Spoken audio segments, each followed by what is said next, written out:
Hello, so I wanted to do a little pen collection video because I haven't done that on this channel, and I would say like a like definitely not like a big collector of fountain pens, but I do like using fountain pens, and I do think I have quite a lot of fountain pens by now. Now in this video I won't be showing all of my fountain pens because I do have some vintage ones, but they're not uninked and they technically need to be like worked on a bit. I also have two pens that are cleaned but not inked, which I will also not really show off because yeah, just don't feel like it. But I am going to show off the main like bulk of my pens here. And to start off with, I will take some of my favorite pens out. So my favorite pens are probably these. Oh, I forgot to mention, I also have a pen that is currently at repair. A Pilot Decimal, which I love, but it's in a different country, so I can't show that one off. But these are probably some of my favorite pens in my collection. These are Sailor Progress Slims. I have quite small hands, one could call them slim. And for me, that means that I really enjoy these kind of smaller pen models. And that's really quite good because Sailor pens are pretty expensive. Even for these Progress Slims that come with the 14 karat, I believe, gold nibs, they're quite expensive. But if you move up to like the standard model or like the King of Pen, they are even more expensive. And I also like the flat top on these. So I'm just gonna do like a little writing sample. So this is a Sailor Progress Slim Blue Dwarf, which was a worldwide limited edition pen, I believe, that came out last year. That's when I got it at least. And I have it inked with Giabon Rouge, I don't know, Grenat. And it has a medium nib, which, it being a Japanese pen, the medium nib is of course quite slim. Like I would say it's equivalent to a fine or even an extra fine European pen, depending on the company. And usually I just abbreviate Progress Slim to PGS. And it's, I think, a pretty nice writer. It writes really kind of like wet, but not too wet. It's very precise. I did just make a video where I was doing note-taking, and the main bulk was done with this pen because I think it has some very nice kind of like feedback to the nib. It is more like a pencil, so it feels precise to use in a way. I feel like I'm in control when I use this one, and I actually really enjoy the medium nib. Then I have another one, which is my first Sailor. It's also a Progress Slim, and this one is in the color Ocean. Sailor had like a series of pens inspired by the elements, I believe, and this is the Ocean one.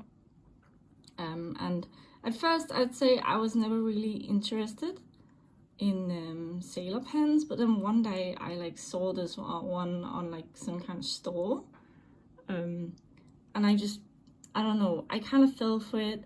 Then I saw more pictures of people showing off the translucency, and I just needed it, and I'm so happy I got it. So it has a broad nib, and it's inked with Rover and Klingner Schmaragdgrün, which is their take on like an emerald green. It's very emerald, like that kind of blue-green vibrant color. I really like it. It writes really smoothly. And I also really like the broad nib on this. I'm so happy that I got started off with a broad nib, because I think the broad nibbed Sailors, they are quite different from the other ones. I think most people think of like the Japanese pen companies as having quite slim nibs, not like slim, I don't know how to say it. Like they have quite fine tips usually, and I think that's what a lot of people go to Japanese pens for, right? But it's really satisfying to be using this kind of, broader nib in a Japanese pen, just because it has like a different feel. I really like how the Japanese nibs, they tend to feel different. They tend to be like in-house nibs. Sailor does something special with the tipping, like the shaping of the tipping itself. That's very different from how the European nib makers shape the tips, and that gives it that unique, let's say, Sailor feedback that a lot of people really like. So yes, I love this pen. It writes smoothly, and most of my inks work really well with it. That was one of my favorite pens. Then some other favorite pens I rarely see people talk about are FaberCastell pens, or FaberCastell, or however you want to say them. I sadly don't own a graph von FaberCastell pen yet, but I do plan to in the future when I have a little bit more money to use, because I do think FaberCastell kind of they've kind of captured a unique part of the market, like the fountain pen market, because they have a focus on things like wood, which makes sense with their heritage. So these are FaberCastell Essentials is what they're called. They are like a revamped version of the FaberCastell Basic, which had some issues. And I love these pens. They are really great writers. I have the metal one, which has this brushed metal finish, which is, I love the touch, like the feeling of it when you touch it. And I also have like a more standard one that's not brushed, and is a little bit different. They cost about the same actually. The thing with these pens is that they have a snap cap, and the snap caps are really tight, at least in this model. They also have this long grip that's kind of, I guess, got a knurled, however you say it, finish. All right, so this one is a medium nib. It's very smooth, awesome writer, and it's inked with Graf von FaberCastell. Always such a long name. Electric Pink, which is a very beautiful pen, like ink to use. I think it's kind of very eye-catching. I believe it's Electric Pink, and it also kind of sheens depending on the paper, which I'm writing on tomorrow of a paper. So it's the FaberCastell Essential, whatever that means, essential pen, I guess. And it's a medium nib, and it's, as you can see, quite wet, which I really enjoy. So I love this one. This one was the later one I got out of the two I have. This was my first one, which is a Christmas gift actually.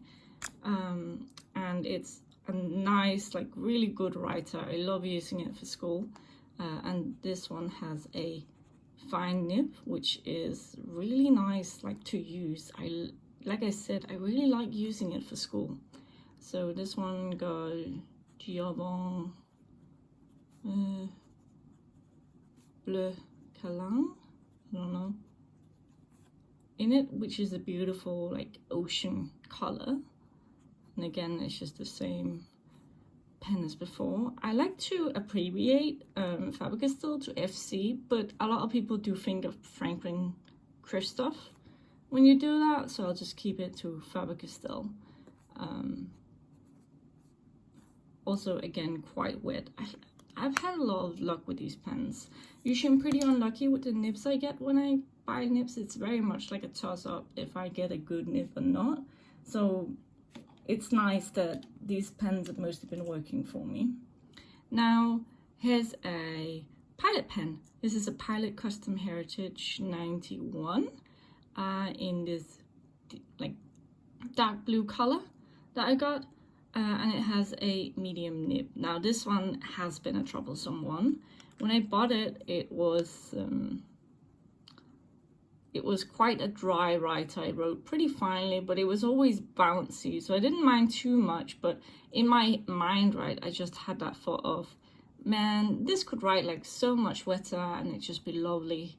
Like I wish I could fix this myself. So I sent it off to a friend who did make it write like wetter. But sadly, the pen does appear to have some baby's bottom problems with the nibs, so sometimes it like to skip depending on the paper, which is a little bit bothersome, but that'll get fixed one day when I get around to it. So it's got Lamy in it, and I think that's a really nice combo. actually with this nib, because right now it's writing really wet, and it was the Pilot CH91 with a medium nib, and because it's wetter now, it does write more true to like being a medium nib. I think Pilot, for being a Japanese pen company, their nib sizes, they tend to be closer in some sizes to the European ones. For example, I know for the what are they called, the vanishing point, decimal, capless, whatever Pilot wants to call it, you know, in different parts of the world. Oh, looks so wet. In different parts of the world, I've seen a lot of people say that they're surprised by how thick, like how broad writing the medium nibs on those are, because they are more similar actually to a Western medium nib, but the fine nib is quite fine, and there's an extra fine nib and so on. So that's interesting, I think. Platinum does something similar with like the preppies and stuff. Okay, so that was my Pilot. Today it was writing really nicely. Then to have more Japanese pens, we have a Platinum Procyon. I really like this pen. It's a metal body, and it's got like a very nice feeling to it. I don't know. I've had a friend who also got one, and they thought it felt really nice, even though the nib wasn't for them. So here it is. It does have its own nib specific to the Procyon. And this one is a medium nib, but it's quite a bit thinner. And I have it inked with Diamine Iris from the Flower series. It was also a bit more of a dry writer. It's been a little bit troublesome for me too, but that's just my luck. As you can see, not so wet compared to the other ones, so probably something I could do to help that. More expensive Platinum pen. This is a Platinum #3776 Century, whatever the hell they call them, in the Nice series. Nice, I don't quite know, but they have a series of pens that are kind of like these translucent ones with whatever kind of patterns on them, and this is the Nice Lavender, which is rose gold accessories with this kind of lavender body, and I really like how it looks. I think it looks beautiful. I was a little bit unlucky with the nib on it, but most of the time it works well. It's got a broad nib. I was kind of thinking when buying it, like, oh, if I get a broad Japanese nib, I'm not going to have baby's bottom issues, because Japanese nibs are known for being more feedbacky. So you know, like, you'd think that the makers of the pens, they wouldn't, of the nibs, they wouldn't, what's it called, like, over smoothen the nibs to the point where you get something like baby's bottom. But this one did have a bit of baby's bottom. It's been off to repair. Now it has a little bit of a different problem with like where tines sometimes go out of alignment. And it's got inked with Pilot Iroshizuku Kujaku, which is one of my favorite Iroshizuku inks. I think it's just a very beautiful, again, kind of like ocean color, even though it's supposed to be peacock. So most of the time it works really well. I will say there is actually like a crack or two in the section, which is pretty bothersome. So at some point I might steal like a section from a different Platinum pen and put in, or just do something, because it was bought from Japan, so I only have Japanese warranty on it. That's a little bit bothersome. I've never really heard many stories about Platinum pens cracking though. I will say it's not like Twisty pens, which have a lot of stories out there. Broad nib. Again, this one is a bit wetter writing, which I like, but definitely not as much as the one my friend made, right? Like wetter. Something different. I really like this pen too. So this is a Lamy Studio, which has this propeller shape, or what's this called? Clip. And it's got that like kind of smooth metal finish. Body. I think it's one of the sleekest models that Lamy offers, and I'm really happy I got one. This one should be in their like or what did they call this color, like olive green or something like that. I really like these. I think some people can be kind of bothered by the grips because they are metal, but I think they're really nice. Oh, just there you go. And this one is kind of special in my collection because it has a medium cursive italic nib. So it's inked with Twisty B Sky Blue. And the nib grind is from Fonto Plumo in the Netherlands, I believe. And yes, Lamy Studio. And it writes really nicely. It might be a little bit of a shame to have that kind of grind on a steel nib instead of a gold nib. I know a lot of people get the Studio and then get the Lamy gold nib they offer. But I just like how it writes really nicely. No matter what, plus it is cheaper getting it like this, and it's also nice and wet. I've had quite a few different inks in it, and they tend to behave a little bit differently sometimes because it's that kind of like italic grind, right? Cursive italic, and sometimes like a drier ink will be a bit different. Like I've had Diamine Earl Grey in it, for example, which I do think is a little bit drier, and I've also had Pilot inks in it, like the Iro Shizuku and so on, which are definitely known as being wetter inks, but generally it writes really nicely. I have a Twisty pen. This is a Twisty Go, which is probably my favorite Twisty model currently because I'm not a huge Twisty person. I've been quite unlucky with the Twisty Eco model. So I like that the Go it's got a different fun filling system with this kind of like what do you call this, spring that you push down on, and it'll like make it suck up ink when you take a finger off the button or whatever. I don't know, I'm bad at explaining the mechanism of it, but it's fun. It's made of a different material, I would say, than the Twisty Ecos. Like it just doesn't feel as rigid in a way, as hard, like brittle, I would almost say. And this one has a stub nib, a 1.1 stub nib, and it's inked with a really nice ink. It's very fat writing, so it looks it oftentimes look a little bit too like extreme on this Tomorrow River paper because it has like a 3.44 millimeter grid, which is tiny, obviously. So this is Pilot Iro Shizuku Suyu Kusa, which I really enjoy. It's similar to Pilot Blue, which is a really nice color, but it's a little bit more vibrant. And it is, like I said, the Twisty Go 1.1 stub, and it's also very red writing. And I don't know, I just love the idea of this. I kind of wish I had more of these, or I had it with like a tinier nib, because I think it would be actually really excellent for schoolwork.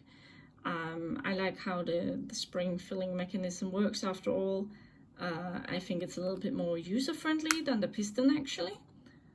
So yeah, I love this. It's really good. The looks are a little bit weird, but personally I don't mind that.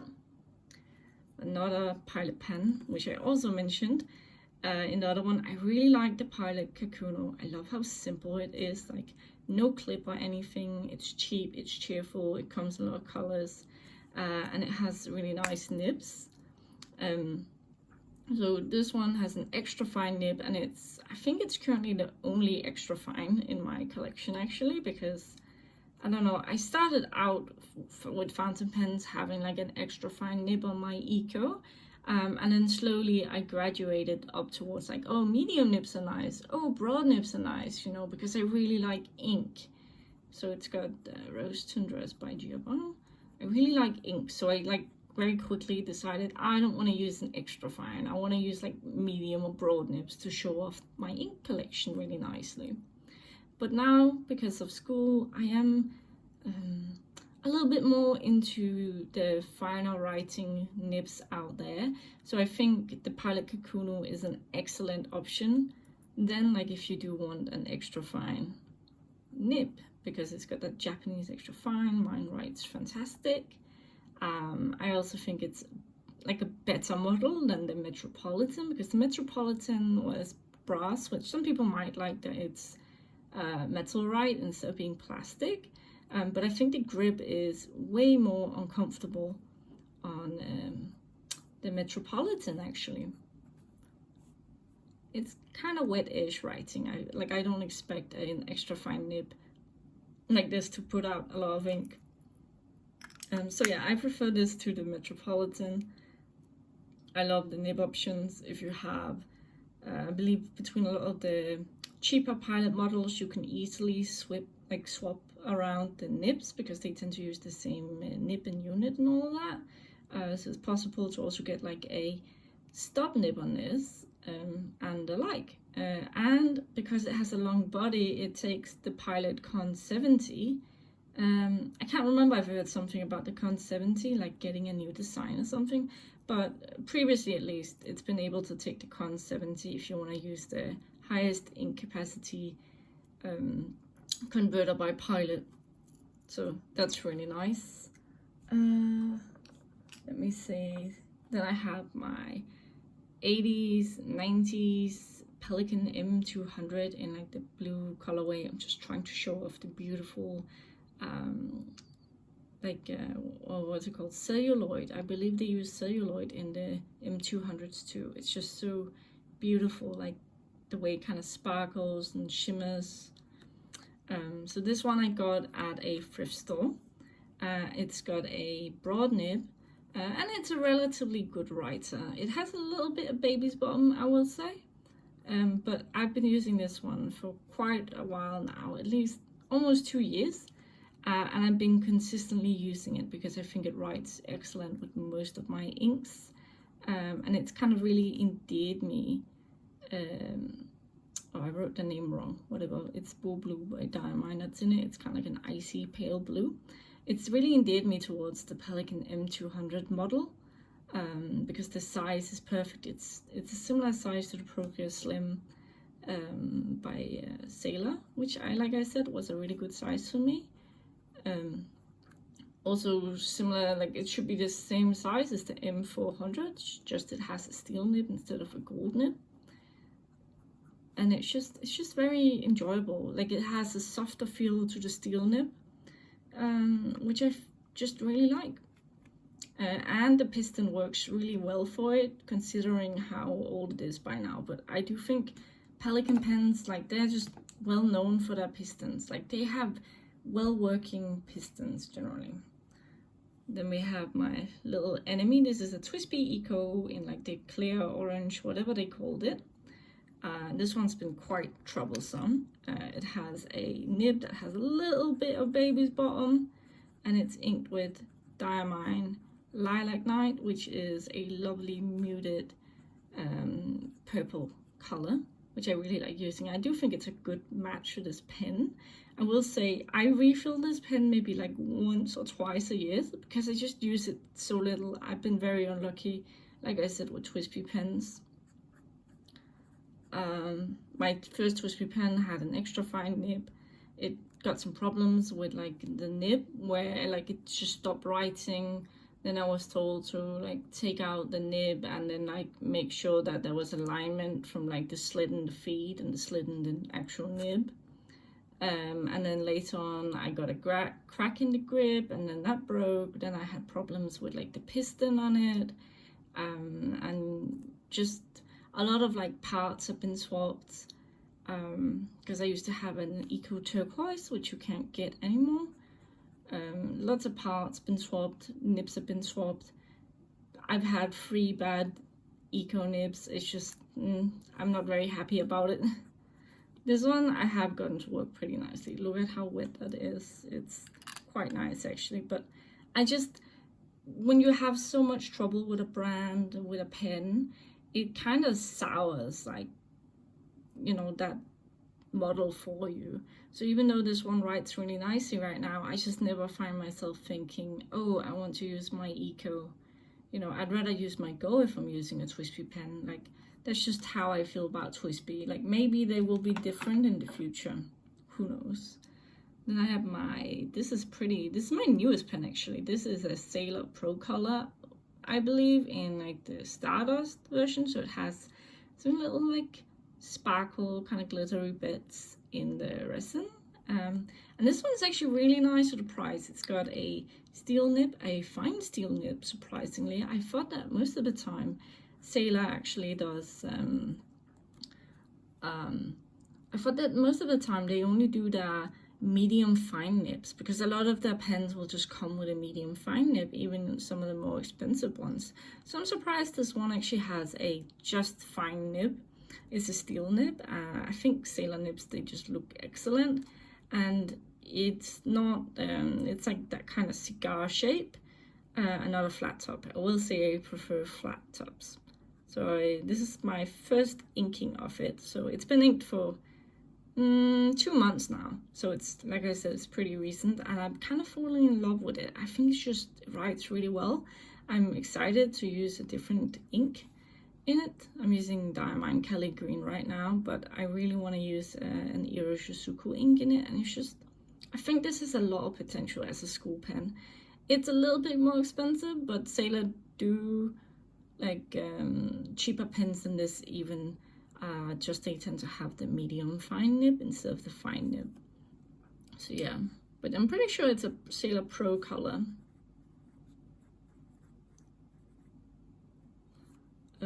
With a fine nib, and it's actually pretty wet. Always feel a little bit wet about like pretty fine nibs, and then like how wet they are, because sometimes it feels right that they don't write so wetly, because usually I think a lot of people reserve them for like worse paper, but it actually writes pretty wetly, and that's probably why I'm really excited to try it with like an Iroshizuku ink, which is like a very flowing ink, right? Then I have 2 Quebeco Sports. I love this model. I love the colors they come in. They're just so cheerful and not like over the top expensive. I think some people have said they look like tampons. I don't know about that, maybe a bit. But yeah, I love the Quebeco Sport, like in terms of look. I think the issue with these pens tend to be their nibs. Well, Quebeco did switch over to like Jobo nibs. I think 2 years ago, maybe by now. They used to use bug nibs. They did switch, but I still hear people kind of like saying they've been unlucky with their nibs. So this is a broad nib, and it's got Giabon, Coral, oh no, the Tropiques, or Tropique, I don't know. It's like a cheerful shading coral ink, very nice, and I've been having a lot of luck with this one, writing pretty nicely. Quebeco Sport, it's a B nib, and it's pretty wet, as you can see. Colors are starting to change because my finger is getting kind of dirty, but it's actually pretty wetly writing right now, which I like. And this color is the Frosted Sport, and I think it's kind of like kiwi green or something like that. They came out with these a few years ago, and I just needed at least one of them because they are like this semi-translucent, or you could call it semi-opaque, right? Kind of color, like body resin, whatever. And it just reminds me of like something sweet or tropical. I don't know, it makes me incredibly happy every time I see it, I will say. And then this one is from this year. It's I think they call it the Lavender Sport. In my opinion, this is a lilac color, not a lavender, and I will forever disagree with Quebeco on that, but it's really lovely. A lot of people did get this pen, and mine has a BB nib, and it's a little bit troublesome actually. Maybe it's the ink I've been using in it, but like it seems to have very inconsistent flow, even though it shouldn't. See already. So it's got pen Saijiki Fuji Fusa in it. It's just not. Also, I don't think it's as broad as like a BB nib probably should be. So I don't know. I need to try some different inks in it. So Quebeco Sport.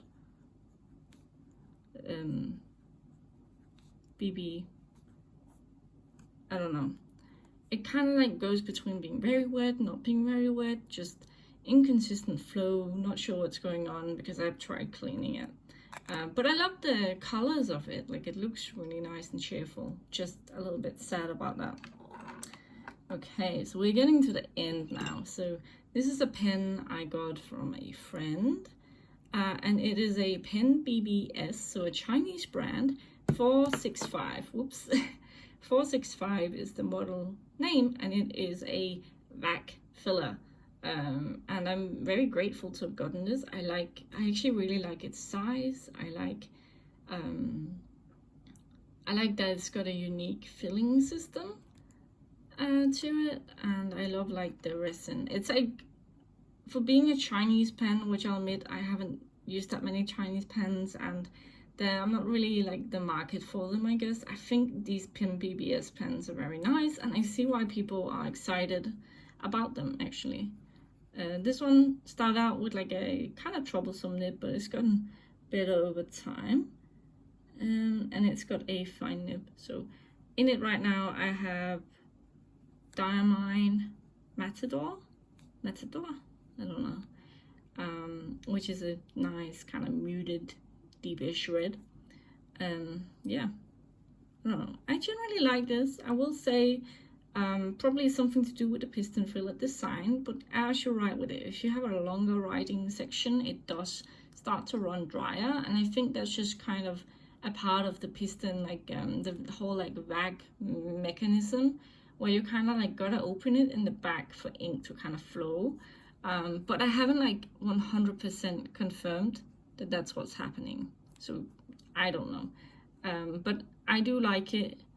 You can kind of pretty much disassemble it to clean it very well, which I think is a huge plus, like with a vacuum filler, because they are kind of known to be like tricky to clean, and because it's like semi-translucent, you can kind of see if there's ink stuck anywhere, which is also really nice. And yeah, I really like this pen. I think it's feels quite responsive, not like the most wet nib though. Wish it was wetter, but you can't have everything. And then we're kind of moving into pens I'm like about. So I have these two. I have a Platinum Preppy and I have a Profounte. Now the nib units in these two are swapped because I felt like it would look better. And I'm also not going to write with them because I feel like these are such cheap pens. Most people can easily like experience one. So a Profounde, I love how the Profounde just looks better. Like the Preppy has its charms, but I think ultimately like the Preppy doesn't appeal to someone like me. Like it's just not my kind of look, I guess, aesthetic. Also the Preppy, I do think the plastic is kind of bad on the Preppy. I've had a Preppy before where like the first thing that happened was that the plastic cracked around where like it screws on the body. So the plastic on the Preppies I think is kind of cheap and can easily crack. So in some ways I like the Profounde more because it's nicer, it's got a better look to it. Hopefully the plastic is better, but I'm not completely sure. It actually has a metal clip. Preppy doesn't, but I think, you know, at some point in their life most people should get to try a Preppy or Profounde to see what they think. One thing to note, Platinum, like I said, does like make the nib sizes right more close to like the Western nib sizes in those models specifically. Not sure why. It's interesting though. Oh, I don't know if ink will flow in this one. So this is a Pilot Pluminix. They also have a Pilot, I think, Plumu, and it is Pilot's little like cheap and cherry fountain pen that has like an italic kind of stop nib kind of situation. Now I'm not sure if this will write just because it's a while ago since I inked it, so ink might not really flow that well in it. these are interesting because, like I said, they have like a stop italic nib situation going on with them. They are also untipped, so that means they wear down a little bit faster when there's no like hard tipping. Really, it's just the metal of the actual nib body. So yeah, so I have this one inked with Diamond Sunshine Yellow. It is a little bit dry writing. And it is a Pilot Pluminix, right? With I never know what to call it. It's kind of like a, I guess like a CI medium nib also, because it does say medium on it. But it's a, I don't know, I wouldn't quite call it a stub because it feels like it's a little bit too crisp in the lines to be a stub. It's much closer to how my cursive italic nib on the Studio feels. And the good thing about these pens is if you don't like the look of them, you can swap these nibs into like a Pilot Prera, a Metropolitan, the Pilot Kikuno, I believe too, which is just awesome. Like, it's really nice when you have that option, right, to switch nibs easily. So that's just that pen. I don't really like the look of it. And then I have this uninked pen, which is a FPR Fountain Pen Revolution Jaipur, I believe, with the Ultra Extra Flex whatever nib. It's uninked, it's a little bit troublesome, it smells weird, but I overall do like it. Yeah. So that was all of my pens. I know this is a long video, but I kind of wanted to add some more like comments to every pen. Oh yeah, this wasn't all of my pens. I do have some other vintage pens, but this is like the main bulk of my pens that I use. And there's certainly some of the pens that I use much more than other ones too. As you can hear rain, it's just because it started raining really heavily outside. But yeah, so that was the video. Hi.